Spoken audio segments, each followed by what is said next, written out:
Hello and welcome to Forever Sports. My name is Mark and we have just finished watching the Springboks beat Argentina in Mbombela to win the Rugby Championship in 2024. A hell of a game, 48 points to 7 after Argentina let the discipline down after being so good this entire season, letting it down right at the end. And what a match we had here in South Africa to end off this season's Rugby Championship. Means that the Springboks will finish with 5 wins out of 6, only having lost, of course, to Argentina last week. But today, making a real firm point and making sure they basically were not caught out ever again so that nobody can have any arguments about it. So let's just run through the game quickly, of course. But before we do get there, be sure to subscribe to the channel if you are new, like the video, and comment down below what you thought of the game as well. And I just know a whole lot of you are going to be joining me in the chat, but yes. So, try. Fussy in 8th minute. Unbelievable start from the Springboks. They really were all over Argentina from the get-go, just firmly on their try line for good 5-10 minutes straight away from the beginning. And then Fussy barrels over to put it 7 points. Then 14 minutes later, again, still so much dominance from the Springboks in the forwards, in the back line, and a brilliant little leap over the top from BITDEFENDER to Toy. Managed to get South Africa's second try. Then, in the 19th minute, Springboks defense let them down a little bit, where there was a bit of a gap that they found, and we saw Albernotz go over and finish off a little bit of broken play from Argentina to go straight underneath the post and make it 14-7. At this point, you're thinking, oh, will Argentina now start to fight back? Not really. We had 10 minutes then of a little bit of scuffling, but mainly in South Africa's corner. I mean, South Africa played really, really well. The broken play was next level. It really was next level. And then they finished it off with a try again from Fussy in the 33rd minute. He dove over for a second one to make it 22 points to 7. After then, the 38th minute, brilliant from Colby as well to step one player and go on the outside. And he made another try to make it 27 points to 7 at half-time. At half-time, everybody's thinking this is going to be a walkover for the Springboks. And to be fair, they were right. However, after the half, we then had another issue where we had, of course, restarted. And the Springboks were a little bit, I wouldn't say lost, but certainly Argentina started coming back at them a lot. A lot of subs being made. There was also a yellow card to Vincent, not to Vincent Koch, what am I saying? There was no yellow card to South Africa. But yeah, it was very scrappy rugby for the first 20 minutes in that second half. And eventually, the yellow card was given out to Montoya for dangerous shoulder charge, which turned into a red card later on, which really helped the Springboks. And there was another yellow card as well to Carreras near the end there, which really helped the Springboks. And at that point, we got a try from Malcolm Marks in the 69th minute from the maul. In the 73rd minute again from BITDEFENDER to Toy after a disallowed try from Curtly Arnser, almost brilliant as well. To end off the game, 48 points to 7. A brilliant display of rugby from the box, and also really competitive rugby in terms of broken play as well as physical and everything. It was just unbelievable skill being displayed. The chosen man of the match from the game itself has been BITDEFENDER to Toy, but there are so many arguments as well. Apelela Fassi, unbelievable game. Mani Libok as well had some brilliant kicks and some brilliant play as well from him. Some no-look kicks that just found the mark and just really launched and catapulted the Springbok attack forward.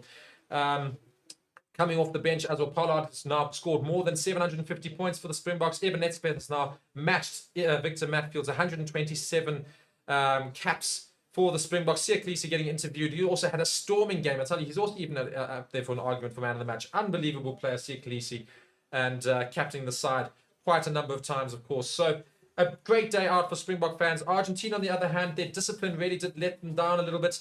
They were also just under the cosh from the get-go. Springboks just basically choked them from the get-go. They really didn't allow Argentina to get out of their own half. They were just permanently having to put up with defense. They couldn't breathe, they couldn't get going, and as a result, Springboks really did just pummel them later on in the game as well. As much as they really wanted to come here and win the championship, it was really going to be quite a tough ask to get a bonus point victory in South Africa, as well as to not allow Springboks to get a bonus point themselves. And in the end, they don't take a single point. Springboks take all 5. They finish on 24 points in the Rugby Championship, and they win it. And an unbelievable crowd witnessed it here in Mbombela. And all of you as well online, thank you so much for watching. Please be sure to let me know in the comments what you thought of the game. And otherwise, thank you so much for watching. Of course, this is me and Mark on Forever Sports, and we're going to get into our review soon. So, of course, we are now all joining here live in my review. I was just reviewing the game. But we've got 1,000 people here ready to do the player rating show. Now, let me just quickly set it up if you don't mind, guys. I've got to go and get the window capture up, and I'm going to make sure that this is all fine and ready to go. It's over here. So let's go through the player ratings, shall we? Let's just make this nice and big. Let's actually not make that so big. Sorry, I'm just setting it up. It'll take 2 seconds for me to set up, and then we'll get going with it.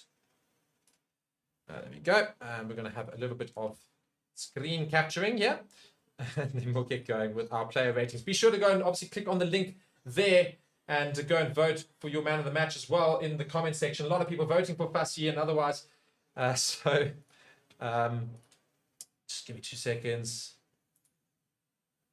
I think that's the one that we're going to capture. Right, apologies about that. Just had a little bit of a technical difficulty there, but we are back. We are back, so don't worry. Just setting up the window capture now as well, and we'll get going with the player ratings, of course. But apologies about that. I cannot seem to get this working properly. Nonetheless, we're going to go through our player ratings as well as everybody's gone through it. So I'm just going to pull that up myself because unfortunately it just keeps crashing for some stupid reason. So I'm going to have to put it up over here and do it myself. I'm just going to tell you exactly what it is. I'm not going to be able to window capture it. I'm just going to tell you exactly what was happening in each one.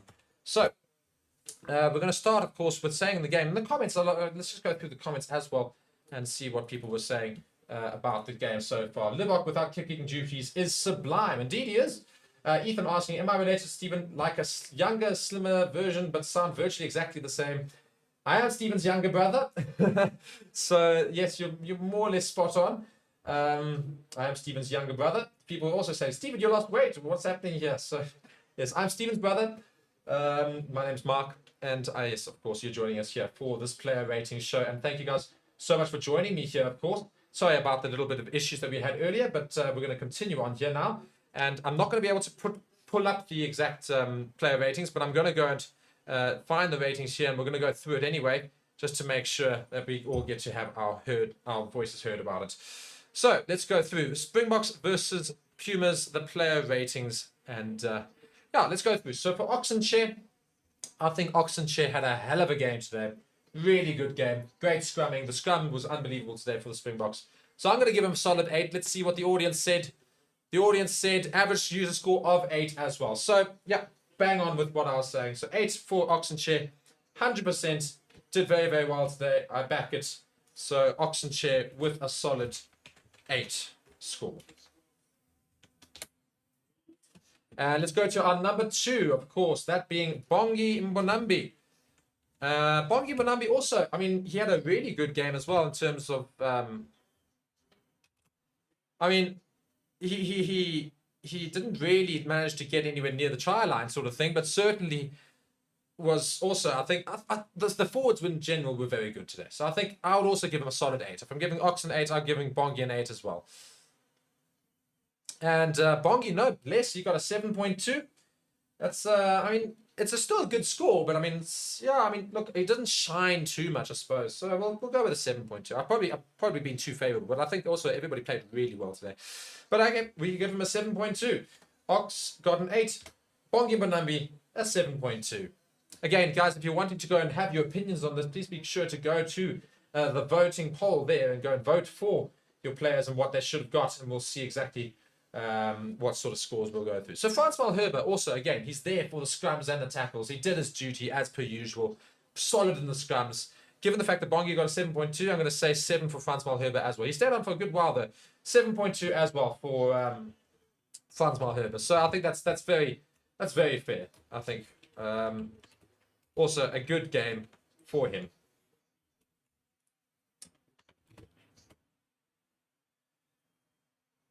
People also having some disagreements in the chat already, saying Bongi was better. For Frank, should have got an 8, and otherwise, well, he's got a 7.2 for him as well as for Malherbe. So we've now moved to the locks. Of course, it's Eben Etzebeth.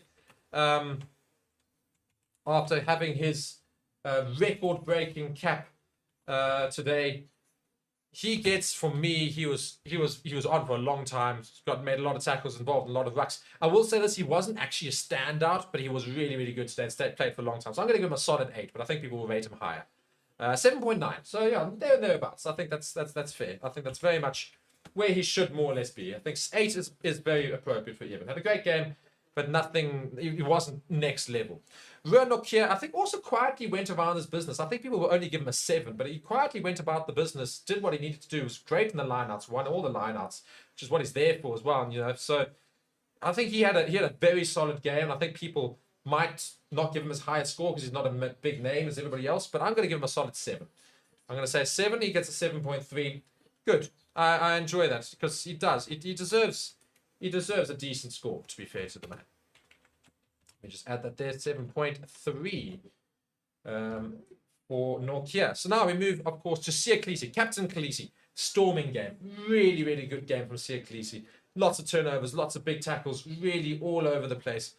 I think he played better than Evan, in which case I am going to solidly give him actually a 9. I know it sounds quite high, or maybe I should have given it an 8. I think maybe people will rank him lower, so I'm going to give him a 9 to balance it out. And his actual score that he got was as, oh my word, you see, people not ranking him high, 7.8. I think he was definitely a definite 8 at least. I was just ranking at 9 to try and bring it up there. Probably a good thing. But Siya Kolisi gets a solid 7.8 in the player ratings. We then move to, of course, Pieter-Steph du Toit. What a game from Pieter-Steph du Toit. There's no doubt about this in my head at all. He's getting a solid 10. Pieter-Steph du Toit, for me, gets a solid 10. Let's see what the world had to say about him. Pieter-Steph du Toit gets 8.9. Oof, people not ranking as high, but definitely an 8.9 for Pieter-Steph du Toit. Then move to Jasper Wiese. Funny enough, Jasper Wiese, not usually all fantastic in the Springbok jersey. A lot of people have issues with him, and otherwise he does brilliantly at club level, goes to Springboks, and always worry about his discipline, and otherwise. He was actually very good today. He was really good today.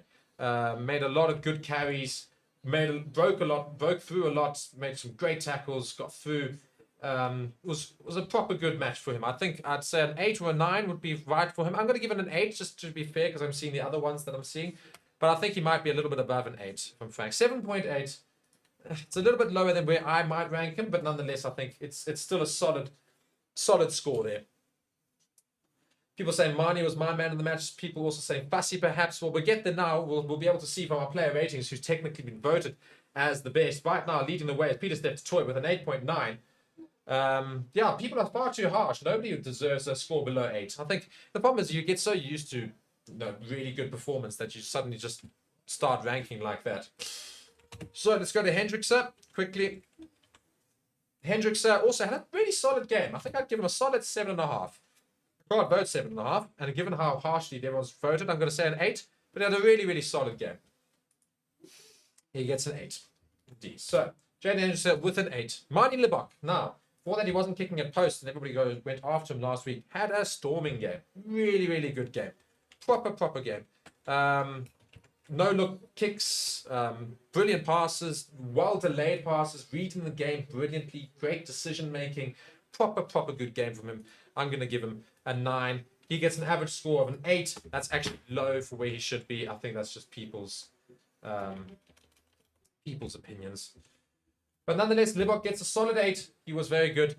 Kurtley Arendse. Kurtley Arendse, I think I would give him a much higher number I would have given him a higher number if he'd scored the try and not knocked it on. Good game. Very good game. I think an 8. Again, for me, I can't really say that anybody deserves an 8, as somebody else said earlier. So I would say I'm going to vote an 8. What does the crowd say? The crowd says he got a 7.5. To be fair, it's about where I would probably put him. Arendse with a 7.5. Damien Delende had a really good game. I'm immediately going to go and say 9. He had a proper good game. Great in defense. Turned over a couple of times. Made it through a few times. Probably could have passed a little bit more, but nonetheless, a solid game from Damien Delende. He actually got a solid 8 as well there. So 8 for Delende as we go through. Jesse Creel, again, another one of those Jesse Creel games where you don't necessarily see him shine too much, but does all the hard yards. I think a solid 8 for Jesse Creel for me. That's my opinion. Jesse Creel gets an 8.3. I think that's very fair. I think that's a very fair score for Jesse Creel. Creel gets an 8.3. Continuing on, Cheslin Colby, everybody's favorite. Boy, a good game. I'm going to say an 8. I'd say it's solid 8. I think people will rank him higher, but I think we'll give him an 8. We go and vote 8 there for him. That's what the world said, 8.5. It's a little bit higher than what I might put him based off of everybody else, but everybody loves Colby. Colby gets an 8.5. Now, for the final player of the starting 15, sure, he had a hell of a game. Apalela Fassi, no doubt about it, I'm voting straight to 10. 8.6 for Apalela Fassi, which is so wrong. But anyway, Fassi gets an 8.6. An unbelievable game from Fassi today. Really, really, really good. I don't think I've seen him play better in the Springboks shirt. 2 tries, try assist, I believe. Some great tackles, some great aerial combats, great playing in the background. I mean, it's just unbelievable. Unbelievable. Our entire backline gets a 9. This is Brett. Temba St. Cheslin, 8.5. Charles St. Colby, a 7.5. So now we move to the bench. Malcolm Marks came on, scored his try, and was otherwise very, very solid. I'm going to give him an 8. Came off the bench, did what he needed to do quite well, as per usual. 7.8. I think that's very fair for Malcolm Marks. Let me just put his name down there. Then we move to Stellenkamp. Stellenkamp came on again, did his job, but was very much not flash. He doesn't usually do flash in a big way, so not very unexpected. I'm actually going to give him a 7. I think he did what he needed to do. 7.1, yeah. So I think that's, he didn't do anything badly, but certainly wasn't necessarily shining out. We didn't have much time to shine out. The reserves is always a difficult one, that's why I'm rushing through. Vincent Koch, well, he managed to get us the red card against Argentina. It was his incident. But I think, again, he came on, did the scrumming duties, did what he needs to do. I think, again, another solid 7. 7.2, yeah, agreed. We now move to Albert Lowe. Again, almost too short to really have too much of an impact, so I'm going to say a 7 again. For Albert Lowe, 19, he gets a 7.4.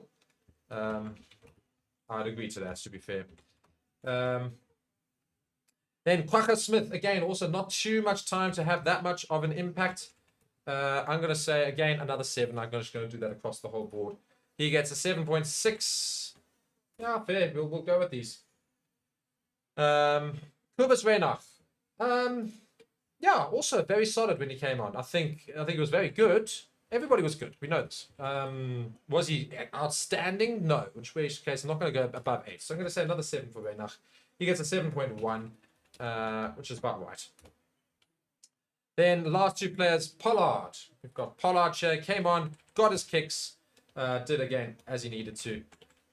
And I'm going to say that is a 7 as well. Really, frankly, that's a 7.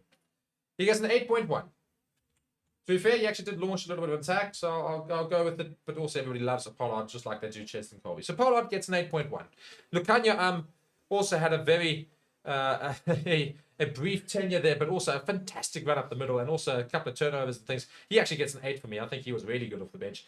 Let's see what he got. Scores there. Our final player of the day, player 23, got an 8.2, and I'd go with that. An 8.2 for Lukanya. And that brings an end to all of the players that played today. And then we've got a head coach rating. How do we rate Rassie Erasmus in terms of his decisions on team and who should have been there and who shouldn't have been there? I think he did a very good job in terms of team selection. It was really, really, really solid from the get-go. Everyone was in sync. It was a really good team selection. And backing Manny Libak again, I'm going to give him a solid 9 for that performance there from Rassie Erasmus. He gets a 9.4. So Rassie Erasmus is technically our man of the match. Gets a 9.4. So that brings us to the end of the player and technically coach ratings. Rassie gets a 10, says Charles Scott rather. But yeah, so great decisions from Rassie Erasmus, but an overall really good game. So based off of our ratings, our man of the match today was Peter Steph-Toy, who was also the actual man of the match. I will say, however, our poll says Fassi with 44%, and I also think that was very much a big argument. Between the two of them, they were brilliant. Libak was also very good. So Fassi, Peter Steph-Toy, Libak, 100% great games from the three of them. Fussy gets 44%. So he is your man of the match, ending that poll there. Guys, thank you so much for joining myself. My name's Mark on Forever Sports. We've got past 80,000 subscribers. Be sure to subscribe to the channel if you haven't already and like this video. And I'll see you, or maybe I won't see you necessarily soon, but it's been a fantastic day with you guys all. And I'm a little bit tired now and I want to head out. So thank you guys so much for joining us. And we'll see you all very soon in the next one. That's the Rugby Championship over. South Africa are the champions. Cheerio.